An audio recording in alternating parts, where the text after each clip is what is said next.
வணக்கம் பிரபா. வணக்கம். உங்களை எனது வீட்டில் சந்திக்கிறேன் பெரும் மகிழ்ச்சி அடைகிறேன். முக்கியமாக 2 விஷயங்கள் கதைக்க அதன்றேன். முதலாவது பிரபா 50 என்ற ஒரு மியூசிக்கல் ஷோ உண்டு. ஜனவரி 25th 25th என்னுடைய பர்த்டே. அந்த 24th செய்ய இருக்கிறேன். அது வந்து மெயினாக தமிழ் கம்யூனிட்டி சென்டருக்கு ஒரு ஒரு ஃபண்ட்ரைஸ் ஈவெண்ட்டாக தான் அவர் அந்த பிரபா 50 வந்து டெலிகேட் பண்ணுறார். அது சம்மந்தமாக தான் ஒரு உரையாடல். பிரபா என்றது நான் நினைக்கிறேன் ஒரு பொலிட்டீஷியனை அல்ல ஒரு ஒரு விஏபி லெவலை தாண்டி தமிழ் மக்களுக்குள்ள அதிகமாக ஒரு தெரிஞ்ச ஃபேஸ், தெரிஞ்ச முகம், தெரிஞ்ச பேர் என்று தான் நான் நினைக்கிறேன். அதில் நம்புகிறேன். அந்த நான் கனடாவுக்கு வந்த காலத்திலிருந்தே பிரபாவை தெரியும். எல்லா மேடைகள்லேயும் பிரபா பார்த்துருக்கிறேன். கிட்டத்தட்ட பிரபாவுக்கு அது 32 வயசு 33 வயசாக இருக்கும் அந்த டைம். அந்த டைம் வந்து கணக்கு கேர்ள்ஸ் எல்லாம் சொல்லியிருக்கணும் பிரபாவோட ஒரு படம் எடுக்கணும், பிரபாவுக்கு ஒரு கை எடுக்கணும் என்றெல்லாம் நிறைய பேர் ஒரு ஆசைப்பட்ட ஒரு ஜங் சிங்கர். இன்றைக்கு இன்னும் ஒரு குட்டி பிரபாவையும் உருவாக்கி ஒரு விஸ்வரூபமாக வளர்ந்துருக்கிற டைமில் தான் நாங்கள் அவரை மீட் பண்ணுறோம். ஆக்சுவலாக நான் அவரை மீட் பண்ண பொழுதே பிரபா 30 ஏன் செய்யக்கூடாதுன்றது கேட்டது இப்போவும் எனக்கு நினைவு இருக்குது. பிரபா 30 ஏன் செய்யக்கூடாது. பிரபா 50 வயசில் அவர் தன் மகன் ஆதித்யாவையும் இந்த சமூகத்துக்கு ஒரு பெரிய சிங்கராக, ஆக்சுவலாக அவர் ஒரு சிங்கர் குடும்ப மியூசிக்கல் பரம்பரையிலேருந்து தான் வந்தவர். அவரை பற்றி நிறைய எனக்கு தெரியும். நிறைய நண்பர்கள் 2 பேரும் நிறைய உரையாடலாம். நாங்கள் உரையாடி கொண்டு போனால் இன்றைக்கு ஒரு நாள் முடியும். இந்த சிங்கர்ஸ் துறை, இந்த மியூசிக்கல் இண்டஸ்ட்ரியில் எவ்வளோ தூரத்துக்கு பிரபா அந்த ஆளுமை இருக்கின்றது ஒரு அளவிட முடியாது. ஒரு ஈழத்தமிழர் கலைஞன் வந்து யாழ்ப்பாணத்தில் பிறந்து இலங்கையில் தன்னை ஒரு அசாத்திய திறமையை காட்டி எல்லோரும் ஒரு நோன் சிங்கராக மாறி பிறகு யூகேயில் படிக்க போய் அங்கேயும் தன்னை அந்த திறமையை காட்டி ஒரு நிறைய பர்ஃபார்மன்ஸ் பண்ணி பிறகு கனடாவில் ஒரு இண்டஸ்ட்ரியை, சிங்கர்ஸ் இண்டஸ்ட்ரியை வளர்த்ததுண்டா அதில் பிரபாவுக்கு தான் முக்கியமான ஒரு கிரீடத்தை கொடுப்பேன்னு நினைக்கிறேன். நிறைய நூற்றுக்கு மேற்பட்ட ஜங்ஸ்டர்ஸை வந்து வளர்த்து விட்டது முக்கியமாக. அதை விட என்ன ஒரு மியூசிக்கல் இண்டஸ்ட்ரி ஷோ வைக்கணும் பண்ணாலுமே அது வெளியிலேருந்து வர்றான்னு பெரிய இந்தியன் ஆர்டிஸ்ட்டை கொண்டு வரேன்னா பிரபாவை தான் முதலாவது சஜஸ்ட் பண்ணிக்கிறேன். பிரபா பிடிச்சா தான் செய்யலாம். பிரபா தான் அந்த ஆர்கனைசேஷன் ஸ்கில், பிரபா தான் எல்லோரையும் ஒன்றிணைக்கிறவங்க, பிரபா தான் எல்லாருக்குமான சான்ஸ் ஆப்பர்ச்சுனிட்டி கொடுக்குறான்ட்டு. பிரபான்றது அது பிரபா 50 இல்லை, பிரபா மில்லியன்ஸ் வேர்ட்ஸை நாங்கள் அதுக்குள்ள கேட்கக்கூடிய மாதிரி இருந்தது. அப்படி ஒரு ஆள் தான் இந்த பிரபா 50 ஜனவரி 24th ஆஃப்டர் 50th பர்த்டே செலிப்ரேஷனாக ஒரு முதல் தனக்கான ஷோவை, ஒரு மியூசிக்கல் இண்டஸ்ட்ரி ஷோவை வைக்க விரும்புகிறார். அதை பற்றி தான் நாங்கள் கேட்குறோம். பிரபா, உங்களோட கரியர் எப்படி ஸ்டார்ட் பண்ணிச்சுது சின்னல என்ற நீங்கள் ஒரு மியூசிக்கல் இண்டஸ்ட்ரி பரம்பரையில் வந்து எப்படி ஸ்டார்ட் பண்ணிங்கன்னு சொல்லுங்கள். கரியர் ஸ்டார்ட் பண்ணுறன்றது ஆக்சுவலாக இப்போ நான் வந்து நிறைய பேருக்கு நடுவில் சொல்கிற விஷயம், நாங்கள் எல்லோரும் வந்து ஒரு ப்ராப்பரான நாடோடிகள். யாழ்ப்பாணத்தில் பிறந்து கொழம்பில் வளர்ந்து லண்டனில் படித்து கனடாவில் இப்போ இருக்கிறோம். எங்களை கொண்ட ஃபேமிலியை உருவாக்கி இங்கே இருக்கிறோம். எங்களுடைய சூழ்நிலைகள், நாங்கள் அந்த யுத்த காலத்தில் வளர்ந்தவர்கள்ன்றபடியால் அந்த சூழ்நிலையால் வந்து எங்களை நாங்கள் முன்னேற்றணும் என்ற ஒரு முக்கியம் வரைக்கில் வந்து நாங்கள் நாட்டை விட்டு வழிக்கிட வேண்டிய ஒரு சந்தர்ப்பம் அமைய வேண்டி வந்துடுச்சு. அது எங்களுக்கு ஃபோர்ஸ் பண்ணப்பட்ட விஷயம் என்று தான் நான் சொல்லுவேன். ஆனால் அந்த மாதிரி ஒரு காலகட்டத்தில் வந்து நாங்கள் உடைஞ்சு போய் இருக்கிறதா இல்லை இதை விட்டு வெளியில் வர்றதா, எப்படி நாங்கள் எங்களை வந்து வழிகாட்டலாம் என்ற ஒரு எண்ணம் வரும். இசை என்ற ஒரு விஷயமும் சரி, ஸ்போர்ட்ஸ் என்ற ஒரு விஷயமும் சரி, எங்களை எல்லாருக்குமே அதுதான் எங்களோட சின்ன வயசில் இருக்கிற மெயினான விஷயம். ஸோ படிப்பு எவ்வளோ தூரம் முக்கியமோ எனக்கு அதில் ஒரு நம்பிக்கை இருக்கிறது எப்போவுமே. என்னென்னா படிப்பு மட்டுமன்று இல்லாமல் எங்களோட லைஃப்பை வந்து நாங்கள் பேலன்ஸ் பண்ணணும். ஒவ்வொருத்தருக்கும் ஒவ்வொரு திறமை இருக்கும். அந்த திறமையை வந்து நாங்கள் எப்படி கொண்டு போகிறோன்னு நாங்கள் யோசிப்போம். ஸோ இசைன்ற ஒரு விஷயம் வந்து என்னுடைய பரம்பரை. அதாவது என்னுடைய தாத்தாவை நீங்கள் கேட்டிங்கன்னால் யாழ்ப்பாணத்தில் வந்து குணரட்னம் என்று சொல்லப்படுவார். அவர் வந்து ஒரு புல்லாங்குழல் வாத்திய கலைஞர். ஸோ அவர் இறக்கும்போது தான் நான் பிறந்தேன். ஸோ அவரை நான் இருந்து பார்த்து அப்படின்னு சொல்ல மாட்டேன். ஆனால் அவரை பற்றி நான் நிறைய கேள்விப்பட்டிருக்கேன். வளரும்போது என்னுடைய தாத்தா இப்படித்தான் என்று சொல்லி கேள்விப்பட்டிருக்கின்றேன். நல்லூரை நாங்கள் வளர்ந்ததெல்லாம் நல்லூர் வளர்ந்தது. என்னுடைய சித்திமார் வந்து அங்கே வந்து நல்லூர் பன்னிசை செல்விகள் என்று அழைக்கப்பட்டார்கள். என்னுடைய அம்மாவுடைய சகோதரிகள் 2 பேரும் வந்து சரோஜினி சிவகுருநாதன் அண்ட் ஈஸ்வரி சந்திரபாபு. இவர்கள் 2 பேருமே வந்து நிறைய பன்னிசை சார்ந்து இப்போ எங்களோட நல்லூர் அந்த மாதிரி என்வாயர்மெண்ட்டில் வளர்க்கல வந்து தேவாரம் திருவாசகம் இந்த மாதிரி விஷயங்கள் வந்து மிகவும் முக்கியமான ஒரு அங்கமான விஷயம். ஸோ அங்கே அந்த நாவலர் மண்டபம் அந்த மாதிரி இடங்களில் வந்து பன்னிசை பாடுவதில் வந்து இவர்கள் தேர்ச்சி பெற்றவர்கள். ஸோ இவர்கள் பாடுவார்கள். என்னுடைய அம்மாவுடைய சகோதரர்கள் மாமாமார் மற்ற சித்தி எல்லாருமே வந்து இந்த பாடல்கள் என்ற ஒரு விஷயம் எங்கள் குடும்ப வீட்டில் வந்து நடக்கிற விஷயம் நடுகளும். இப்போ எங்களோட வீட்டை ஒரு கல்யாண வீடோ இல்லாட்டி ஏதாவது பெரிய ஒரு ஃபங்க்ஷன் நடந்தால் இசை என்ற ஒரு விஷயம் இல்லாமல் இருக்காது. ஸோ நாங்கள் ஒரு குழந்தைகளாக இருக்கும்போது எங்களுக்கு இது வந்து மேண்டேட். எங்களுக்கு நாங்கள் எஸ்கேப் பண்ணவே முடியாது. அப்போ அந்த என்வாயர்மெண்ட் ஆனால் லேர்ன் பண்ணினானான்னு கேட்டால் அந்த காலகட்டங்களில் பெருசாக நான் போய் ஒரு டீச்சர்கிட்ட படிக்கணும் அந்த மாதிரி. ஆனால் நிறைய கேட்போம். ஸோ சித்திமார் பாடுறது, மாமாமார் பாடுறது, என்னோட கசின்ஸ் பாடுறது ஏதாவது பார்த்து கொண்டு இருப்போம். ஸோ அது இசைன்றது அப்படியே போய்கொண்டிருந்த ஒரு விஷயம்தான். பட் நான் வந்து யுத்தம் காரணமாக அகெயின் அப்பா வேலை அப்படின்னு வரும்போது நாங்கள் கொழும்புக்கு மூவ் பண்ணியிருக்கிற காலகட்டங்கள் இது வந்து நான் சொல்கிறது வந்து நான் கிரேட் 10 கிரேட் 11 படிக்கிற காலகட்டங்கள். அந்த டைமில் வந்து இப்போ ஸ்கூலில் ஆண்டு விழாக்கள் நடப்பது இப்படியான விஷயங்கள் இருக்கும். ஸோ உங்களை சூழ்ந்திருப்பவர்கள் இசை ஆசிரியராக இருப்பார்கள் எங்களோட ஸ்கூலில், இல்லாட்டி என்னுடைய நண்பர்களாக இருப்பார்கள். ஸோ படங்கள் வரும்போது அந்த காலகட்டங்கள் உங்களுக்கு தெரியும், கேசட்ஸ் அப்படி தான். ஸோ பாடல்களை ரெக்கார்ட் பண்ணி கேட்குறது பாடுறதுன்றது வந்து எங்களுக்கு ஒரு ஃபன்.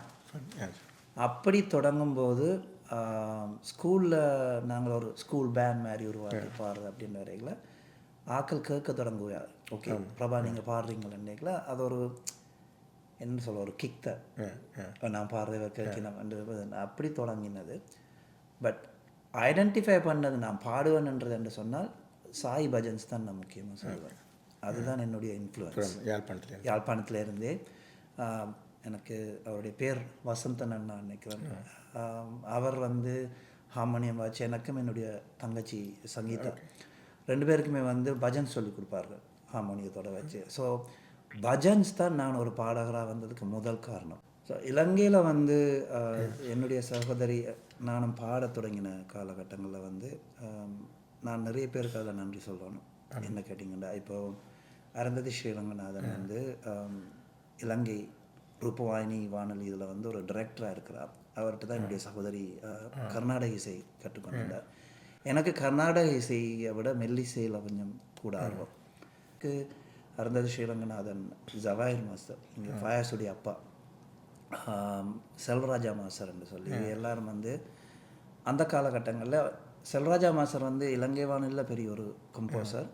அது தவிர்த்து பஜன்ஸில் வந்து எங்களுக்கு ஒரு பஜன் கோஆர்டினேட்டர் அவர் தான். இப்போ அவையில் எங்களை கூப்பிட்டு வச்சு இந்த பஜனை பாடு இப்படி பாடுங்கன்னு சொல்லி தருவினோம். ஸோ இவர்கள் தான் எனக்கு இப்போ நான் நிறைய பேருக்கு நான் கேட்கிக்குள்ள சொல்கிற கேள்வி ஞானத்தில் பாட தொடங்கினாண்டு. பட் நான் பிலீவ் பண்ணுறது நீங்கள் பாடுறதை நான் கேட்டாலுமே நீங்களும் ஒரு விதத்தில் எனக்கு ஒரு குரு தான். உங்களோட சாயல் எடுத்துக்கொண்டு நான் பண்ண தொடங்குறேன்றது தான் அந்த இது. தென் சேஞ்ச் என்று கேட்டிங்கன்னா உன்னிகிருஷ்ணன் இந்த ஃபீல்டுக்குள்ளே வந்தார். இசை அதாவது கர்நாடகம் தவிர்த்து சினிமாக்கில் வந்தது தான் எனக்கு அந்த இன்ஃப்ளூயன்ஸுக்கான மெயின் காரணம். ஏன் சினிமாக்குள்ளே நான் வந்தேனாண்டா இவற்ற பாடல்களை கேட்கும்போது என்னோட பாடி லாங்குவேஜுக்கும் இதுக்கும் ஏதோ ஒன்று பொருந்துற மாதிரி இருக்கேன்னு சொல்லிக்கலாம் வந்து அவரை நான் ஃபாலோ பண்ண தொடங்கினேன். ஆரம்பத்தில் பிரபாவை உன்னிகிருஷ்ணனோட கம்பேர் பண்ணி சாதாரண மக்களும் உங்களை ஒரு உன்னிகிருஷ்ணனை தான் பார்த்துருக்கணும். என்ன ஐ திங்க் 30+ இருக்கிறேன். அதன் ரீசன் என்னென்னா நான் வந்து மானசீகமாக அவரை ஒரு குருவாக ஏற்றுக்கொண்டேன். அவர் வர்ற கச்சேரிகளுக்கு போவேன், அவர் பாடுறதுக்கு அப்படின்னு. அப்போ பாட தொடங்கிக்கல என்னை சூழ்ந்திருப்பவர்களும் இது உங்களுக்கு பொருந்தது சிங் பண்ணிக்கலாம். நான் அதுக்குள்ளேயே அப்படியே இன்வால்வ் ஆகிட்டேன் டூ மச்சாக. டிகிரி லண்டன் லைஃப் ஸ்டைல் அங்கே மியூசிக்கல் இண்டஸ்ட்ரியில் என்ன அகெயின் லண்டன் லைஃப் ஸ்டைல் வந்து இட்ஸ் நாட் ஈஸி. உங்களுக்கு தெரியும் அங்கே அந்த காலத்தில் நாங்கள் 2 பேரும் முறைசாக படித்து கொண்டு வந்துருக்கிறோம். படிப்பு, வேலை, இதோட உங்களோட ஹாபீஸ் அந்த வரைக்கும். இப்போ நான் வந்து லைக் சார் நான் வந்து அங்கே கவுண்டி அந்த இதுக்கு வந்து விளையாடுனேன் கிரிக்கெட். அதையும் பண்ணிக்கொண்டு இதையும் பண்ணிக்கொண்டு வேலையும் பண்ணிக்கொண்டு பாடல்கள் தொடங்கினதுக்கு காரணம்னு கேட்டால் நான் போய் ஒரு 3 வீக்ஸ் இருக்குன்னு நினைக்கிறேன். அந்த டைமில் வந்து ஒரு காம்படிஷன் கானக்குயில்னு சொல்லி ஒரு காம்படிஷன் நடக்கிறது. ஸோ அக்கா பார்த்துட்டு என் அக்கா இருக்காங்க, 2வது அக்கா அங்கே தான் இருக்கிறா. அவள் தான் பார்த்துட்டு கேட்டால் சதீஷன் நீர் பாடி விடுறானே நான் போட்டு விட போகிறேன்னு. என்னுடைய நண்பன் என்னோட அங்கே படிக்க வந்த நேரத்தில் இருந்த நண்பன் உதயன், உங்களை எல்லாருக்கும் தெரியும். ஸோ அவர் வந்து தான் இல்லை இது கட்டாயம் நீ போகணும்னு போய் ஆடிஷனுக்கு போட்டு வச்சு. ஸோ இந்த காம்படிஷனில் நான் வின் பண்ணேன் 3வது நாள். அப்போ தான் எனக்கு ஓகே நான் பாடுறதை ஆட்கள் கேட்கின்றார்கள் என்ற ஒரு நம்பிக்கை வந்துச்சு. ஸோ அப்படி நான் ஒரு 6-7 காம்படிஷன் பாடியிருக்கேன்.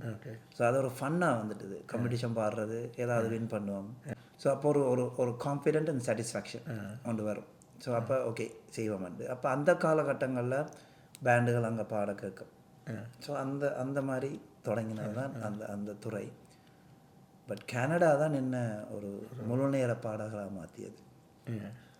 அதுக்கு நீங்கள் கனடாவில் வந்து உடனே மாதிரி பண்ணிட்டீங்களா அல்லது நான் யூகேல இருக்கீங்களே I got engage. Okay. So கனடாவுக்கு வந்து வரைக்கில் வந்து நான் ரெஜிஸ்டர்ட். பட் வைஃப் கிளம்புல தான் இருந்து பார்ப்பேன். அந்த முக்கியமான பிரபா இந்த வெற்றியில் ஒரு பிரபா அந்த முள்ளந்தண்டு வந்து இந்த கம்யூனிட்டியில் வந்து இவ்வளவு தூரத்துக்கு சாக்ரிஃபை வந்து இது ஒரு பெரிய தியாகம். இந்த இண்டஸ்ட்ரியில் வந்து இவ்வளவு தூரத்துக்கு ஜொலிக்கிறது, இவ்வளவு ஹை லெவலில் வந்து இவ்வளவு டைமை இவ்வளோ உழைப்பை போடுறதுக்கு ஒரு பெரிய விஷயம். அது மெட்டாக்களால் அது கற்பனையால் பண்ணி பார்க்க முடியாத பிரபா அந்த உழைப்பு இந்த சமூகத்துக்கு கொடுத்ததுன்றதை நான் அறிவேன். அதுக்கு பின்னால் வந்து உங்களோட இந்த பேக் போன் வந்து சரியான ஸ்ட்ராங்காக இருக்கணும். அந்த ஸ்ட்ராங் பேக் போன் எங்களோட ஃபேமிலியாகவே அந்த பேக் போனில் தான் உங்கள்கிட்ட விருப்பம். அதனால் முக்கியமானது பிரசாந்தி. பிரபாவுக்கு இவ்வளவு ஃப்ரீடமும் இவ்வளவு டைமையும் கொடுத்து ஃபேமிலியை மேனேஜ் பண்ணி ஒரு பேக் போனாக இருந்து மோட்டிவேட் பண்ணி விட்டு இந்தளவுக்கு இதன்றது முக்கியமானது. அப்போ அது நேரம் பிரசாந்திக்கும் இதுக்குள்ள ஒரு பெரிய ஓகே. அடுத்ததாக நாங்கள் கனடாவில் பிரபா ஒரு வெரி நோன் பர்சன். இந்த சொசைட்டியில் நாங்கள் மற்ற கம்யூனிட்டிக்கு அடையாளப்படுத்தினது வந்து இன்றைக்கு நாங்கள் கேட்ட நிறைய விஷயங்கள். இன்றைக்கு தமிழ் கம்யூனிட்டிக்கான ஃபண்டாக இருந்தாங்க, கவர்மெண்ட் அலோகேட் பண்ண லேண்டிலேருந்து ஃபண்டாக இருந்தாங்கன்னா அதுக்கு பின்னால் உள்ள ஆயிரக்கணக்கான மக்கள் இந்த உழைப்பு இருக்குது. அதில் இந்த மியூசிக்கல் இண்டஸ்ட்ரி இந்த உழைப்பு வந்து இந்த பேண்ட் இந்த மியூசிக்கல் இண்டஸ்ட்ரி அவனுடைய உழைப்பு வந்து மிக பிரதமானது. ஏன்னா நிறைய இந்த மெயின் ஸ்ட்ரீமுக்கான எங்களோட ஃபண்ட் ரைசிங் எங்களை அடையாளப்படுத்துகிற எங்களோட கம்யூனிட்டியை எங்களோட சமூகத்தை நிலைநிறுத்துறதுக்கு வந்து இந்த மியூசிக்கல் இண்டஸ்ட்ரிகளெல்லாம் நாங்கள் பெரிய பெரிய ஃபண்ட் ரைஸ் எல்லாம் செய்திருக்கிறோம். அது ஒரு என்டர்டெயின்மெண்ட்டாக மட்டும் இல்லாமல் என்டர்டெயின்மெண்ட் தான் மக்களுக்கு எளிமையாக நிறைய விஷயங்களை கொண்டு போகிறதுக்காக இருக்கலாம். அது தாயகம் சார்ந்தாக இருந்தால் என்ன, இங்கே இருக்கிற ஒரு தாயகத்தில் ஒரு இழப்பு நடந்தால் என்ன, ஒரு பெரிய ஃபண்ட் ரைசிங் நடந்தால் என்ன, இங்கே எங்களோட கட்டுமானங்களை விஸ்தீர்ணம் பண்ணுறதுக்காக இருந்தால் என்ன, சமச்சியார்லேருந்து இங்கே ஹாஸ்பிட்டல் பில்டிங் ஹாஸ்பிட்டல் சப்போர்ட்லேருந்து கேன்சர் சொசைட்டி சப்போர்ட்லேருந்து நிறைய இதுகளில் வந்து நாங்கள் இந்த மியூசிக் இண்டஸ்ட்ரி அதில் பிரபா தான் அந்த ஆர்கனைசிங் எல்லாருக்குமே சப்போர்ட் பண்ணுற ஒரு ஆளாக ஒரு ஒன் மேன் என்றதை தான் நான் ஐடென்டிஃபை பண்ணுவேன். அவருக்கு பின்னால் ஆயிரக்கணக்கான சிங்கர்ஸ் இருந்தாலும் எங்களுக்கு உடனே தெரிகிறது பிரபா தான் அந்த ஃபைனல் பர்சன். பிரபா கனடா எவ்வளவு இது. அடுத்த கொஸ்டின் நீங்கள் பிரபா 50 அந்த இவெண்ட்டை பற்றி. ஸோ எனக்கு because I grew up in that environment, service to man is service to God. So இந்த மாதிரி ஒரு இதில் இருக்கைகளை வந்து இப்போ எங்களுக்கு ஒரு திறமை ஏதோ ஒரு அச்சீவ்மெண்ட் கடவுள் கொடுத்துருக்குறார். அதை நாங்கள் திருப்பி எப்படி கொடுக்கலாம் என்ற எண்ணம் வந்து எனக்கு சின்ன வயசுலேருந்து எனக்கு இது ஒரு பழக்கம் இருக்குது. ஸோ என்னுடைய இசை சார்ந்து நான் நிறைய பேரோட ட்ராவல் பண்ணியிருக்கேன். ஸோ அவர்கள் ஒரு விஷயம் செய்யும்போது என்னால் ஒரு கண்ட்ரிபியூஷன் பண்ண முடியுமெண்டா ஒரு கண்ட்ரிபியூஷன் நாங்கள் சொல்லுவோம் தமிழில் சிறுதுளி பெருவெள்ளம் என்று சொல்கிறோம். அந்த சிறுதுளியாக நான் இருக்க முடியுமெண்டா நான் இருக்க பார்க்குறேன். அது எந்த என்வாயர்மெண்ட்டாக இருந்தாலும் if I can be helpful நான் அந்த இடத்துல இருக்க பார்க்குறது. அப்படி தொடங்கின நிறைய விஷயங்கள் நான் செய்திருக்கிறேன் இங்கே இந்த இசைத்துறைக்குள்ள வந்த நாளில் இருந்து. இப்போது நான் முதல்ல நீங்கள் கேட்டீங்கள் இங்கே இருக்கிற சிங்கர்ஸுக்கு நான் உதவி பண்ணுறதுன்றது வந்து நாங்கள் இந்த துறைக்குள்ளே வரும்போது எங்களுக்கு இப்போ இருக்கிற மாதிரி சோஷியல் மீடியா இவ்வளோ சப்போர்ட் கிடையாது. உங்களை நீங்கள் அடையாளப்படுத்துறதுக்கு நீங்கள் எத்தனையோ ஹேர்டில்ஸுக்குள்ள வரணும், விழுந்து ஒழும்பி நிறைய கஷ்டங்கள் இருக்கும். ஸோ நான் ஒரு லெவல்லேருந்து ஒரு லெவலுக்கு உயர்ந்திருக்கிறேன்டா எனக்கு என்ன மாதிரி வர நினைக்கிறவர்களை வந்து நான் அந்த வழியை காட்டி விடணுமென்று தான் நான் தொடங்கினது அந்த விஷயம். ஸோ நான் இப்போ ஒரு உதாரணத்துக்கு சொல்கிறதாண்டா இங்கே நிறைய இசை நிகழ்வுகள்ன்றதை விட நிகழ்வுகள் நடக்கின்றது. அந்த நிகழ்வு சார்ந்து என்ன பாடுறதுக்கு யாராவது கேட்டால் நான் அவர்களுக்கு சஜஷன் கொடுப்பேன். நான் மட்டும் இல்லாமல் என்னை போல் இன்னொரு 5 பேரோ 10 பேரோ கொண்டு ஏதாவது செய்யலாமல் எனக்கு இவ்வளோ டைம் தந்தீங்கண்டா இதுக்குள்ள நான் இதை அதை புட்டுக்கேதை உங்களோடையே நான் அதை செய்திருக்கேன். நிறைய விஷயங்கள் நான் தனியாக செய்யாமல் என்னை போல் இருக்கும் மற்றவர்களையும் இதுக்குள்ளே கொண்டு வந்தால் என்னண்டு இப்படி நிகழ்வுகளில் கொண்டு வந்திருக்கேன். காம்படிஷன்ஸுக்குள்ளே கொண்டு வரைக்கலாம் வந்து இதால் நான் சொல்ல மாட்டேன் நான் அவர்களை தூக்கி விட்டுருக்கிறேன். அவர்களுக்கான ஒரு சந்தர்ப்பத்தை உருவாக்கி கொடுக்கின்றேன். அதே அவர்கள் எவ்வளோ தூரம் பாவிக்கிறார்கள்ன்றதை பொறுத்து இதாண்டது. ஆனால் அது என்னுடைய குரு எனக்கு வந்த புதுசில் சொல்ல இப்போ எங்கள் எல்லாருடைய கனவும் வந்து ஒரு பாடகராக இருந்தால் இங்கேருந்து நாங்கள் இந்தியாவில் போய் ஒரு படத்தில் பாடணுமன்றது எல்லோருடைய கனவு. என்னுடைய குரு நடுகளும் சொல்லுவார் என்னென்னா இங்கே ஒரு இண்டஸ்ட்ரி இருக்குது, அதை நீங்கள் உருவாக்கினால் அங்கே நடக்கிற அதே விஷயம் இங்கேயும் நடக்கலாம். ஸோ அது எனக்கு ஆழமாக பதிந்தது. இது வரைக்கும் பிறப்பா எத்தனை ஷோ கனடாவில் செய்திருப்பீங்க? பப்ளிக் ஷோ வந்து 20 வருஷம் பாடுறேன். சரியா, ஒரு வருஷத்துக்கு மினிமம் 40 ஷோ ஒன்று போட்டாலே நிறைய பாடியிருக்கேன். கிட்டத்தட்ட 800 to 1000 ஷோஸ் 1000 ஷோன்றது ஒரு மிகப்பெரிய. எத்தனை லோக்கல் இப்போ உங்களோட ப்ரொடக்ஷன் எத்தனை? அகெயின் என்னண்டா இப்போ மேடை நிகழ்ச்சியில் நாங்கள் முக்கியமாக பாடுறது சினிமா சார்ந்த பாடல். எங்களுடைய பாடல் கிடையாது. எங்களுக்கான அடையாளம் என்ன? ஸோ எங்களை சார்ந்து நாங்கள் ஏதாவது செய்யணும் ஒரிஜினலாக. ஸோ ஒரு கலைஞனாக வந்து எங்களுக்கு ஒரு படைப்பு வரணுமென்று எங்களுக்கு ஆசை இருக்கும். ஸோ அப்படி நான் வந்து ஒர்க் பண்ண தொடங்கினான். வேறு மியூசிக் டைரக்டர்ஸ் என்ன செய்தேன்னு பார்த்தா நான் கிட்டத்தட்ட ஒரு 30 இசையமைப்பாளர்கள் எங்களுடைய இசையமைப்பாளர்களோடு நான் வேலை செஞ்சுருக்கேன். அது யாழ்ப்பாணத்துலேருந்து இங்கே வரைக்கும் உலகம் பூரா நான் ஒர்க் பண்ணியிருக்கேன். அப்படி ஸோ அப்படின்னு பார்த்தா கிட்ட 50க்கு மேலே ஒரிஜினல் பாடல்கள் பாடியிருக்கேன், என்னுடைய பாடல்கள். சரி, பிரபா 50 பற்றி என்ன? பிரபா 50 ஜனவரி 24th எஸ் அன்றைக்கு தான் ப்ரோக்ராம் செய்கிறேன். 25 என்ன எதிர்பார்க்குறீங்க மக்கள்கிட்ட இருந்து? என்ன எதிர்பார்க்குறீங்க? நீங்கள் என்ன செய்ய போகிறீங்க? ஸோ பிரபா 50ன்றது வந்து என்னோட பர்த்டே பார்ட்டியை நான் வைக்கலாம். எனக்கு வச்சால் என்னுடைய ஃபேமிலி, நான் சொல்கிறது family, extended family, friends, well-wishers அப்படின்ற ஒரு கேட்டகரி இருக்கும். என்னை சூழ்ந்து வந்து எனக்கு எக்ஸ்டெண்டட் நிறைய பேர் இருக்கணும். ஒவ்வொரு கூட்டமாக இருக்கும், இசை சார்ந்து பஜன் சார்ந்து அப்படி நிறைய பேர் இருக்கணும். பட் சொல்லும்போது வந்து 100 பேர் 200 பேர் 300 பேர் 500 பேர். ஆனால் என்ன கேட்டிங்கன்னா என்ன சுற்றி வந்து 1000 பேருக்கு மேலே இருக்கணும். 1000 பேருக்கு நம்ம டே சொல்ல முடியாது. சில இடத்துல யாரையாவது மறந்துடுவேன் நான். ஸோ இதை நான் ஒரு காமன் இதாக என்ன செய்யலாம் ஒரு மனுஷராக தான் நான் யோசிச்சேன். என்னுடைய மனதுக்கு சாட்டிஸ்ஃபேக்ஷன் கொடுக்குற விஷயம். ஸோ 30 வருஷத்துக்கு மேலே இந்த இசைத்துறையில் இருக்கிறேன். ஐ want to revisit my journey. I'm travelling my journey. அந்த ஜேர்னியில் நான் எல்லாம் ஞாபகப்படுத்துறதுக்கு ட்ரை பண்ணுறேன். நான் நிறைய பேருக்கு சொல்லுவேன், உங்களுக்குமே சொல்லியிருக்கேன், ஏதாவது மறந்துடுவேன் நவஜீவன், யாரையாவது மறந்துடுவேன், ஒரு கத்திரியப்படுத்துங்கன்னா எல்லாமே நாங்கள் இதுன்றதுக்கு நாங்கள் கம்ப்யூட்டர் கிடையாது, மனுஷன்தான். ஸோ பர்த்டே பார்ட்டி என்ன வெப்பமாண்டா இல்லை வேண்டாம், இப்படி வேண்டாம். ஸோ ஒரு இசை நிகழ்ச்சியாக செய்து அதில் ஒரு ஆல்பம் ரிலீஸ் பண்ணணுண்டா எனக்கு நான் செய்கிற விஷயம் அது. ரைட், அந்த நேரத்தில் என்னுடைய சகோதரியும் என்னுடைய பிறந்த நாள் அன்று தான் அவக்கும் பிறந்த நாள். என்னோட தெரியும். தங்கச்சி, பட் சேம் டே சித்திட மகள். ஸோ அவள் வந்து ஒரு பாடகி, ஒரு ஆசிரியை. ஸோ என்னோட பாடுறதுக்கு அவளும் பாடுவாள். அவள் நீங்கள் பார்த்துருப்பீங்க, சினிமா சார்ந்து பாடுறது கூடுதலாக என்னோட தான் பாடுவாள். ஸோ அவளும் அதே நேரத்தில் இப்போ என்னுடைய மகனுக்கு இப்போ 17 வயசு முடிய போகுது. பாடிக்கொண்டிருக்கார் சின்ன வயசுல இருந்து. பட் குரல் மாறி ஒரு செட்டில்டாகி வர்ற டைம் எனக்கு அவரை இந்த இந்த எங்களுடைய மக்களுக்கு காமிக்க வேணும்ன்றது வந்து சரியான முறையில் காமிக்கிறது தான் என்னுடைய ஆசை. ஸோ இந்த நிகழ்வில் நாங்கள் 3 பேரும் பாடுறவர்களோட ஒரு பேண்டோட போட்டு செய்து ஆல்பமில் வச்சு இதுதான் பிளான். பட் அது மட்டும் காணுமா அந்த ஒரு கேள்வி எனக்கு வந்துச்சு. ஸோ நான் 2 விஷயம் யோசித்தேன். நான் வந்து என்னுடைய அப்பா வந்து கேன்சர்லாம் இறந்தவர்.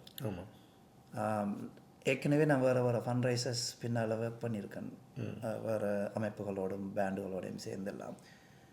Princess Margaret cancer foundation was என்னுடைய மைண்டில் இருந்தது. அப்பா கேன்சராக இருந்தது. நடந்த சில விஷயங்கள் வந்து ஷாக்டாக இருந்தது எனக்கு. இப்படி எங்களோட வீட்டுக்குள்ளே நடக்கல தான், எங்களுக்கு பக்கத்தில் நடக்கும்போது தான் அதில் இருக்கிற அந்த பெயின் இன்னும் கொஞ்சம் கூட தெரியும். ஸோ அது ஒரு விஷயமாக யோசிச்சேன். அதுக்கு ஏதாவது சேர்த்து கொடுக்கணும்.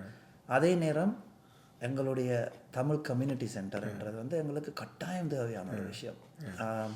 அதில் ஒரு சிறுபாகமாக நான் இருக்கணும்ன்றது வந்து நான் யோசித்த விஷயம். இப்போ நாங்கள் கனடாவை பொறுத்தவரை எடுத்திங்கன்னா இங்கே நடக்கிற முக்காவாசி நிகழ்வுகள் நடக்கிறது வேறு இனம் சார்ந்தோ இல்லாட்டி மொழி சார்ந்த கம்யூனிட்டி சென்டருக்கெல்லாம் நாங்கள் போய் எங்கள் நிகழ்வுகள் முழுக்க செய்கின்றோம். பரதநாட்டியமாக இருக்கலாம், மிருதங்கரங்கிட்டமாக இருக்கலாம், மியூசிக் ஷோவாக இருக்கலாம், என்ன வந்தாலும். இது நான் அவர்களோடு நான் பயணிச்சிருக்கேன். அவர்கள் இந்த மாதிரி செய்யும்போது அவர்கள் ஏன் இதை செய்கின்றார்கள், எதுக்கு செய்கின்றார்கள் என்று கேட்டால் அவர்கள் இதே எங்களுக்கு இருக்கிற அதே நோக்கம்தான். ஸோ எங்களுக்குன்னு இப்படி ஒன்று செய்யக்கல, நான் அதில் ஒரு பாகமாக இருந்தால் என்ன என்ற ஒரு எண்ணம் எனக்கு வந்தபடியாக தான் இந்த 2க்கும். இதில் வந்து நான் ஆதித்யாட பேரில் வந்து நான் நிறைய விஷயம் முன்னாடியே செய்து கொண்டிருக்கிறேன். ஸோ இதில் வந்து நான் I want to make sure that Aditya Foundation I'm creating that. நாளைக்கு ஒரு நாளைக்கு நான் இல்லாத காலகட்டத்திலையும் ஆதித்யா அதை கண்டினியூ பண்ணலாம். சரி, வாழ்த்துக்கள் பிரபா. ஒரு நிறைய கதைக்கலாம். எங்களால் டைம் இப்போ ஒரு லிமிட்டேஷன் இருந்தோடைய நான் இவ்வளத்தோட முடிக்கிறேன். எங்களோட நிறைய இந்த முறை தமிழ் கம்யூனிட்டி சென்டருக்கு நானும் பிரபாவும் நிறைய ட்ராவல் பண்ண இருக்கிறோம், நிறைய பிளான் பண்ணியிருக்கிறோம். இந்த ஆகஸ்ட்டில் இப்போ என்னென்ன ஷோ செய்யலாம்னு மக்கள்கிட்ட ரீச் ஆகிறதுக்கு. இந்த பிரபா 50 அவர்கிட்ட பர்த்டே அண்டி ஒரு பெரிய மாபெரும் ஷோ ஆற்ற நினைக்கிறேன். நான் நினைக்கிறேன் அதுக்கு இடமில்லாமல் தான் வரும் நினைக்கிறேன். ஏன்னா அவரோட ட்ராவல் பண்ண சிங்கர்ஸ் மட்டும் வந்தாலே அந்த ஹோல் ஃபுல்லாகிடும். அண்ட் சிங்கர் ரிலேட்டிவ் அதை விட எங்களை போல் ஆக்களுக்கு எல்லாருக்கும் அதில் நாங்களும் அதில் கட்டாயம் பார்ட்டிசிபேட் பண்ணணுன்ற ஒரு ஆசை, பேரார்வம் இருக்கும். நிச்சயமாக அதை வெற்றி அடைய வாழ்த்துக்கள். நன்றி. இதுக்கு நீங்கள் தண்டத்துக்கு முதல்ல ஒரு ரிக்வெஸ்ட் உண்டு எல்லாருக்குமே. என்னென்னா இந்த நிகழ்வு முதல்ல சக்ஸஸ்ஃபுல்லாக ஆகிறதுக்கு எல்லோரும் வரணும். அதே நேரத்தில் fund raising, so it can be sponsor, it can be donation, அப்படி தான் நான் பார்க்குறேன். அது நான் என்னுடைய முக்கியமாக நான் முதல் சொன்னது வந்து என்னுடைய ஃபேமிலி மெம்பர்ஸுக்கு தான். என்னுடைய பர்த்டேக்கு நீங்கள் வர்றதை எல்லோரும் வாங்க கட்டாயம் என்று தான் நான் சொல்வேன். ஸோ எல்லோரும் வந்து இதுக்கான சரியான சப்போர்ட் கொடுங்க. ஏதாவது இன்ஃபர்மேஷன் வேணுமெண்டா நீங்கள் பிரபாவை அணுகிறதுக்கு எத்தனையோ முறைகள் இருக்குது. ஸோ எல்லோரும் வந்து இதுக்கான சப்போர்ட்டை கொடுங்க. இது மூலமாக நாங்கள் சேகரிக்க போகின்ற பணம் வந்து 2 விஷயத்துக்கு போகுது. Princess Margaret Cancer Foundation and Tamil Community Center. So come and support us. Thanks for this time.